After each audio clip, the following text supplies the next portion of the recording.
Overall பார்த்தீங்கன்னா நியூட்ரானை ஏன் வந்து எனக்கு ரொம்ப பிடிச்சதுன்னா, ஃபஸ்ட்டு அதில் இருக்கிற வந்து டூல்ஸு, அவங்க யூஸ் பண்ணுற டூல்ஸு, அவங்களுடைய அணுகுமுறை, பேசுகிற விதமாக இருந்தாலும் சரி, எதாக இருந்தாலும் சரி, ரொம்ப பொலைட்டாக ரொம்ப மரியாதையாக நடத்துகிறாங்க. எல்லாமே வந்து இதாக இருந்தாலும் எல்லா சென்டர்லேயும் இதை அப்படி தான்ப்பா பண்ணோம், இதில் என்னப்பா இருக்குது அப்படின்னு சொல்லுவாங்க.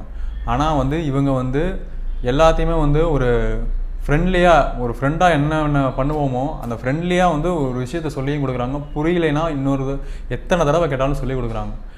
அதுக்காக இந்த நியூட்ரானை வந்து சூஸ் பண்ணிக்கலாம். நம்ம ட்ரைனர்னு பார்த்தீங்கன்னா ஒரு ஃப்ரெண்ட்லியாக எவ்வளோக்கு எவ்வளோ சப்போர்ட் பண்ண முடியுமோ அவ்வளோக்கு எவ்வளோ சப்போர்ட் பண்ணுறாங்க. இப்போ ஒரு யூடியூப்பில் பார்த்து ஒரு சிசி பின்னாக இருக்கட்டும், எதாக இருக்கட்டும், எந்த ஒரு காம்போனண்ட்டாக இருக்கட்டும், அதை சேஞ்ச் பண்ணுறதுனா அதில் ஒரு இருக்கும். அந்த மாதிரி பண்ணலாமா அப்படின்னு வந்து பிரபாத் சார் அவரை கேட்கும்போது, நீங்கள் ஏன் அந்த மாதிரி ரொம்ப நேரம் எடுக்கிறீங்க, இதை பண்ணுங்கள், ஒரு ட்ரிக்குன்னு சொல்லி கொடுத்துருவார். அந்த ட்ரிக்கை பண்ணால் காமன் நேரத்தில் பண்ண வேண்டிய வேலையாக 5 நிமிஷத்தில் முடிச்சுட்டு போயிடலாம். எவ்வளோ சீக்கிரமாக முடிக்க முடியுமோ அவ்வளோ சீக்கிரமாக வந்து ட்ரிக்ஸு, எல்லா ஒரு காம்பனண்ட் எடுக்கிறதுனாலும் ட்ரிக்ஸ் நீங்கள் அப்படி பண்ணுறீங்க, இந்த மாதிரி சிம்பிளாக பண்ணிவிங்க, முடிச்சிருங்க, ஈஸியாக வந்துடும் அப்படிங்கிறத வந்து நீட்டாக சொல்லிக் கொடுப்பாரு. எப்படி ஒரு ஏர்ன் பண்ணணும் அப்படிங்கிறத முத கொண்டு எல்லாமே ஒரு மோட்டிவேஷனாகவும் தான் இருக்கும், இன்ஸ்பிரேஷனாகவும் தான் இருக்கும். எல்லாமே இதில் வந்து ஒரு ஃபுல் அண்ட் ஃபுல் சப்போர்ட்டட். நியூட்ரானை பற்றி ஒரே வார்த்தையில் சொல்லணும்னா யூனிக் செக்ஷன் ஆஃப் நியூட்ரான். இப்போ இந்த ஓவராலாக இருக்கிற ட்ரைனிங் செக்ஷனில் என்ன நான் இப்போ கற்றுக்கிட்டேன்னா, ஒரு சின்ன விஷயத்துலேருந்து பெரிய விஷயம் வரைக்கும் என்னென்னலாம் பண்ணலாம். ஒரு ஜம்பரில் ஆரம்பித்து ஒரு காம்பவுண்டை ரிமூவ் பண்ணுறத முத கொண்டு, அந்த ரிமூவ் பண்ண என்ன ஃபால்ட்டு வந்து அந்த ரிமூவ் பண்ணலாம் அப்படிங்கிறத முத கொண்டு எல்லாமே என்னோடய ட்ரைனர் நீட்டாக சொல்லியிருக்காரு. எல்லாமே ஒரு விஷயம் பண்ணுறதா ஒரு தப்பாக இருந்தாலும் சரி, அது வந்து இதுதான் தப்பு, இதை பண்ணால் இந்த ப்ராப்ளம் வரும், சரியாக செஞ்சிங்கன்னா இந்த ப்ராப்ளம் வராது அப்படிங்கிற முத கொண்டு எல்லாமே நீட்டாக வந்து இந்த நியூட்ரான் ட்ரைனர் வந்து எனக்கு நீட்டாக பண்ணி சொல்லி கொடுத்தாரு. பக்கத்தால் இருந்து சொல்லி கொடுத்தாரு. எந்த ஒரு டவுட்னாலும் நீட்டாக சொல்லி கொடுத்துருவாரு. ஒரு ஸ்கீமேட்டிக்ஸாக இருக்கட்டும், ஒரு ஃபால்ட்டிங்கில் இருக்கட்டும், எந்த ஒரு காம்போனண்ட்டை வந்து எப்படி ரிமூவ் பண்ணணும், அப்புறம் வந்து ஒரு கஸ்டமர் எப்படி ஹேண்டில் பண்ணணும், அப்புறம் என்ன விதமாக ஒரு ஏர்ன் பண்ணணும், ஒரு மொபைல்லாம் ஒரு கஸ்டமர் கொண்டு வந்து ஒரு மொபைல் கொடுக்குறாங்கன்னா அதில் எந்த விதமாக ஏர்ன் பண்ணணும் முத கொண்டு எல்லாமே டீட்டெயில்டாக. இப்போ ஒரு ப்ராப்ளம் வந்து எப்படி ஃபேஸ் பண்ணணும், கஸ்டமர்கிட்ட எப்படி ஃபேஸ் பண்ணணும், அந்த ப்ராப்ளம் எப்படி க்யூர் பண்ணணும், சாஃப்ட்வேர் மூலமாக எப்படி க்யூர் பண்ணணும் ஒரு மொபைலில், எல்லாமே டீட்டெயிலாக வந்து என்னுடைய ட்ரைனரை கொடுத்துருக்காரு. எல்லா விதமான சப்போர்ட்டும் நமக்கு வந்து ஒரு ட்ரைனர் மூலமாக நமக்கு கிடைக்கும். இப்போ ஒன்றும் ஒரு விஷயமும் நீட்டாக புரிகிற மாதிரி ஒருத்தருக்கும் புரிகிற மாதிரி சொல்லிக் கொடுக்குறாரு. நியூட்ரானை சூஸ் பண்ணேன்னா, இதுக்கு முன்னாடி நான் 2-3 இன்ஸ்டியூட்டில் நான் வந்து சர்ச் பண்ணி பார்த்ததில் ஒரு இன்ஸ்டியூட்டில் டெமோன்னு ஒன்று கிளாஸ் வச்சேன். சரி வந்து அட்டன் பண்ணுங்க அப்படின்னாங்க. சரி நான் போய் அட்டன் பண்ணுறப்ப எனக்கே வந்து சாட்டிஸ்ஃபையாக இல்லை. ஒரு 5 ப்ளோவரு, அதுக்குன்னே வந்து ஒரு 30 ஸ்டூடெண்ட்டு, அது ஒரு இதுவும் மைக்ரோஸ்கோப்பும் கிடையாது, ஒன்றுமே இல்லை. வெறும் நார்மலாக சர்வீஸ் சென்டரில் வந்து எவ்வளோ ரொம்ப மட்டமான குவாலிட்டி வச்சு சொல்லிக் கொடுப்பாங்களோ அந்த மாதிரி தான் சொல்லி கொடுத்துட்ருந்தாங்க. நியூட்ரானை பார்க்கும்போது எனக்கு வந்து நியூட்ரான் பெஸ்ட்டாக தெரிஞ்சிச்சு. அந்த விதத்தில் பார்க்கும்போது விசாரித்து பார்த்தா, வெளியே விசாரித்தாலும் நியூட்ரான் தான் பெஸ்ட்டு. ட்ரைனிங்கில் சொல்லி ட்ரைன் பண்ணுறதுல உங்களுக்கு வந்து நீங்கள் கற்றுக்கிட்டு தான் வெளியே போவீங்க. சர்வீஸ் சென்டர் வைக்கிற அளவுக்கு உங்களுக்கு வந்து க்யூராக பண்ணி கொடுத்துருவாங்க, அந்தளவுக்கு வந்து சாட்டிஸ்ஃபையாக இருக்கும் அப்படின்னு சொல்லி தான் எனக்கு அந்த இதே கொடுத்தாங்க. அதனால தான் வந்து நான் நியூட்ரானை சூஸ் பண்ணேன். கிட்டத்தட்ட ஒரு சேல்ஸ் வந்துட்டு 15 வருஷம் அதில் இருந்திருக்கேன். லாஸ்ட்டு 2 இயர்ஸ் சர்வீஸ் செக்ஷனுக்கு மாறினேன்.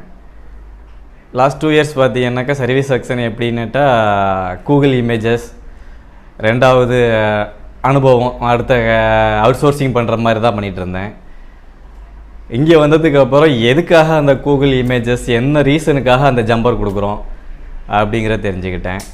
2வது காம்போனன்ட்ஸ் லெவல்ஸ், ஒவ்வொரு காம்போனன்ட்ஸோட பர்பஸ் என்ன, எந்த இடத்துல காம்போனன்ட்ஸனோட பார்ட்டிசிபேஷன் அது தெரிஞ்சுக்கிட்டேன். மேஜராக ஸ்டிப் ஜம்பரிங் சொல்லலாம், அது வந்துட்டு எனக்கு ரொம்ப கிரிட்டிக்கலாக இருந்தது. இங்கே ஸ்கோப்பில் பார்க்கும்போது ரொம்ப டிஃப்ரெண்ட் இருந்தது. அங்கே நான் மேனுவலாக அடிக்கும் போதும் இங்கே ஸ்டிப்பில் வந்து ஜம்பர் அடிக்கும் போது ரொம்ப அதை ரியலைஸ் பண்ணேன். ஒவ்வொரு வேலைக்குமே சின்ன சின்ன ட்ரிக்ஸு ஃபாலோ, நான் பண்ணுற வேலைக்கும் இங்கே சொல்லிக் கொடுத்ததுக்கும் சின்ன ட்ரிக்ஸு, நிறையா ட்ரிக்ஸ் இருக்குது. ஃபார் எக்ஸாம்பிள் சிசி நம்ம உடச்சி இப்போ அடிச்சு அப்படி பண்ணிகிட்ருப்போம். இங்கே வந்ததில் அது எப்படி ஷார்ட்கட்டாக பண்ணுறாங்கிறத அது ட்ரிக்ஸ் எனக்கு யூஸாக இருந்துச்சு. ஒரு கம்ப்ளைண்ட் கஸ்டமர் கொண்டு வராருன்னா அதை டிஃப்ரென்ஷியேட் பண்ணுறதுக்கு நிறையா ட்ரிக்ஸ் அது கற்றுக்கிட்டேன். For example components tracking level என்ன, அதில் எப்படி ஸ்கீமேட்டிக்ஸ் எப்படி அப்ளை பண்ணுறது, அதில் அதுக்கு மேலே சிப் லெவலா இல்லை காம்போனன்ட்ஸ் லெவலா அப்படிங்கிறத எப்படி அண்டர்ஸ்டாண்ட் பண்ணுறது அப்படிங்கிறது பேசிக்காகவே என்னங்கிறது ஃபுல் அண்ட் ஃபுல் அண்டர்ஸ்டாண்ட் பண்ணிட்டேன். நெக்ஸ்ட்டு பார்த்தீங்கன்னா for example fake charging maximum return தான் கொடுத்துருக்கேன் கஸ்டமர்கிட்ட முன்னாடி. இப்போ ஒரு 100% and above clear cut solution எனக்கு கிடச்சிருக்கு. அது ஒரு பெரிய ப்ளஸ் பாயிண்ட்டு. நெக்ஸ்ட்டு ஓசிஏல வந்துட்டு மேக்ஸிமம் வந்து ஓசிஏ எனக்கு இது தெரியாது. அது மிஷினில் வந்துட்டு ஓசிஏ கிளாஸ் மட்டும் தான் எடுப்பேன். பட் எப்படி ஓசிஏ பேஸ்ட் பண்ணுறது, அதை ரிமூவ் பண்ணுறது, மறுபடியும் ஓசிஏ மிஷினில் பஞ்சிங், பபிள் ரிமூவிங், மறுபடியும் பேஸ்ட்டு எல்லாமே ஒரு 80 to 90% சக்ஸஸ் கான்ஃபிடென்ட் வந்துருக்கு. ஓவரால் எடுத்துக்கிட்டால் முன்னாடி இருந்ததை விட ஒரு 80%க்கு மேலேயே நான் கேதர் பண்ணியிருக்கேன். ஃபஸ்ட்டு யூடியூப்பில் தான் பார்த்தேன். தம்பி தான் எனக்கு சஜஸ்டே பண்ணாப்புல. அதுக்கப்புறம் மேஜராக நான் தேர்ந்தெடுத்தது ஹைடெக் எக்யூப்மெண்ட்ஸ். நான் பார்த்தது ஹைடெக்காக இருந்தது, ஃபஸ்ட்டு சூஸ் பண்ணிட்டேன். அதுக்கப்புறம் நேரில் வந்து பேசிட்டு கன்ஃபார்ம் பண்ணிட்டேன். சொல்லணும்னா வேறு இன்ஸ்டியூட்டுக்கும் இந்த இன்ஸ்டியூட்டுக்கும் டிஃப்ரென்ஷியேட் பண்ணியே சொல்லிடலாம். தியரி மட்டுமே எடுக்கிற நிறைய கேள்விப்பட்டிருக்கேன்னா, ப்ராக்டிக்கல் எல்லாத்துக்கும் ப்ராக்டிக்கலாக செய்கிறது, ப்ராக்டிக்கல் அண்ட் ப்ளஸ் தியரி ரெண்டுமே சேர்த்து அதிகமாக ப்ராக்டிக்கல் தான். திருப்தி அடைகிற அளவுக்கு ப்ராக்டிக்கல் ஒவ்வொரு செக்மெண்ட்லையும். அது ஒரு பெரிய டிஃப்.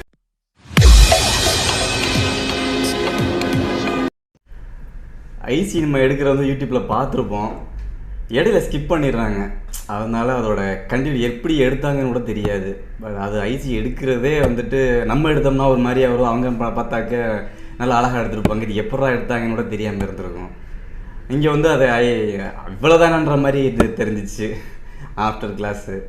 அதே மாதிரி எடுக்கிறதும் சரி, ரீபாலிங் சரி. எனக்கு ரீபாலிங் ஒரு 2 டைம் வரல, ஆனால் 3வது வந்துருச்சு. அப்புறம் ஒரு கட்டத்தில் நல்லா ப்ராக்டிஸ் கூட வந்துருச்சு எனக்கு. அதுக்கடுத்து ஃபால்ட் ஃபைண்டிங்கில் அதுக்கடுத்து ரீப்ரோக்ராமிங்கில்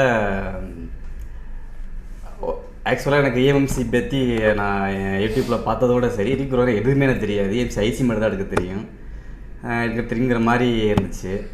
ஆனால் ரீப்ரோக்ராமிங் வந்து எனக்கு ரொம்ப உண்மையாலுமே நான் அந்த டேட்டா ரெக்கவரி அதில் வந்துட்டு நான் ரொம்ப எந்தவாக இருந்தேன்.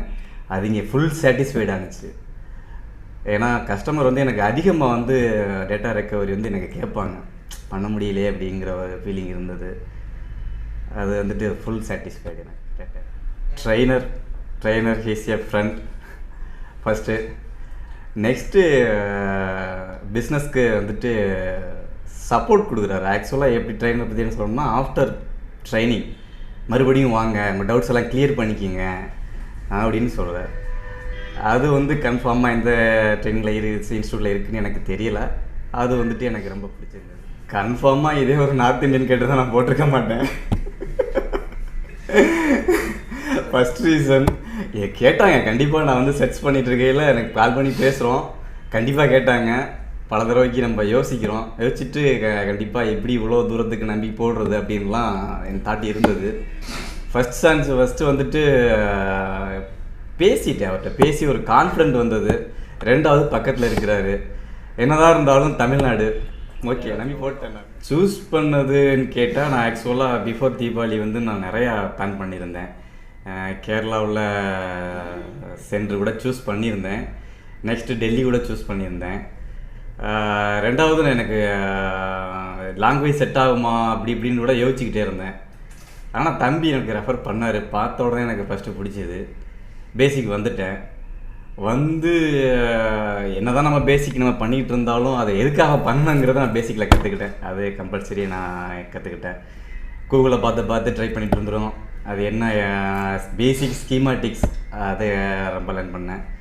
சரி, பேசிக் ஸ்கீமாட்டிக்ஸே இந்த லெவலில் இருக்குங்களே, அட்வான்ஸ் கண்டிப்பாக வந்தே ஆகணும் அப்படின்ட்டு கண்டினியூட்டாக வந்துட்டு நான்